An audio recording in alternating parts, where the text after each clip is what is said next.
একদম কম সময়ের মধ্যে একটা দারুণ সুস্বাদু রেসিপি বানাবো পোহা। এটা সবারই খেতে খুব ভালো লাগে। আর যদি সেটাকে একদম ঠিকঠাকভাবে প্রপার ওয়েতে বানানো হয় তাহলে তো আর কথাই নেই।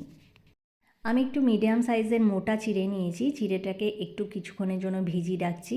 এই ধরুন 2-3 মিনিটের জন্য, তারপরে ওর জলটাকে ঝরিয়ে ফেলতে হবে। ঝরিয়ে ওটাকে একদম ঝরঝরা করে শুকিয়ে ফেলবো। তারপর কড়াইতে অল্প একটু সর্ষে তেল দিয়ে আমি একটু বাদাম ভেজে নিচ্ছি। বাদামটা একটু লাল লাল করে ভেজে নিচ্ছি। এর মধ্যে আর কোনো রকম নুন অ্যাড করব না। ভাজা হয়ে গেলে বাদামটাকে আমি তুলে ফেলবো। এর মধ্যে কিন্তু তেলের পরিমাণ একটু বেশি লাগে, এই জন্য আমি প্রায় 4-5 চামচ পরিমাণ সর্ষের তেল দিয়ে নিয়েছিলাম।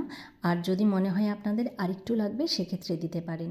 একটা শুকনো লঙ্কা ফোড়নে দিয়ে দিলাম আর 1/2 চামচ পরিমাণ সর্ষে দিয়ে একটু নেড়ে চেড়ে দিচ্ছি। কতগুলো ফ্রেশ কারি পাতা নিয়ে নিয়েছি। কারি পাতাটাকে দিয়ে একদম ক্রিস্পি করে ভেজে নেব নেড়ে চেড়ে নিয়ে। পোহা বা চিড়ের পোলাওর মধ্যে এই কারি পাতাটা খুবই ভালো লাগে।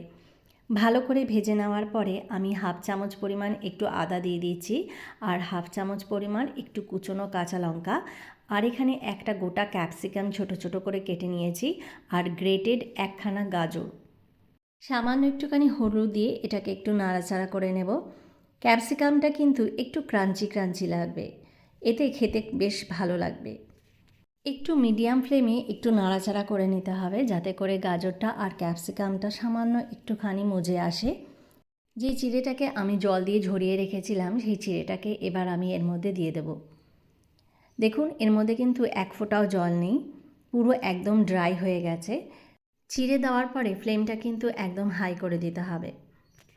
আপনারা চাইলে সামান্য একটু পরিমাণ গোলমরিচের গুঁড়োও দিতে পারেন, এতে করে টেস্টটা আরও বেশি ভালো হয়।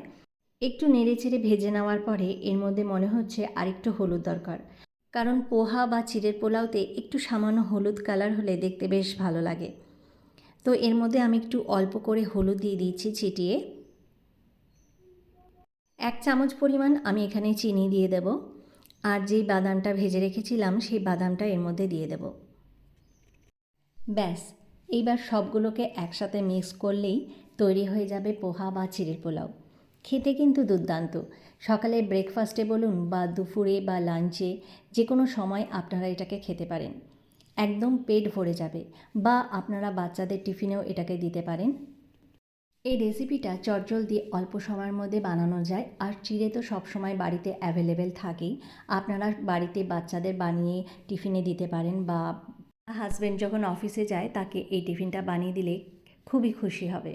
রেসিপিটা কীরকম হয়েছে অবশ্যই কমেন্ট করে জানাবেন। ভালো লাগলে লাইক শেয়ার কমেন্ট করতে ভুলবেন না। আবারও নতুন নতুন রেসিপি নিয়ে আপনাদের সামনে হাজির হয়ে যাব। আজকের মতো এখানেই বিদায় জানাচ্ছি। সবাই ভালো থাকবেন। Tata, bye bye and take care.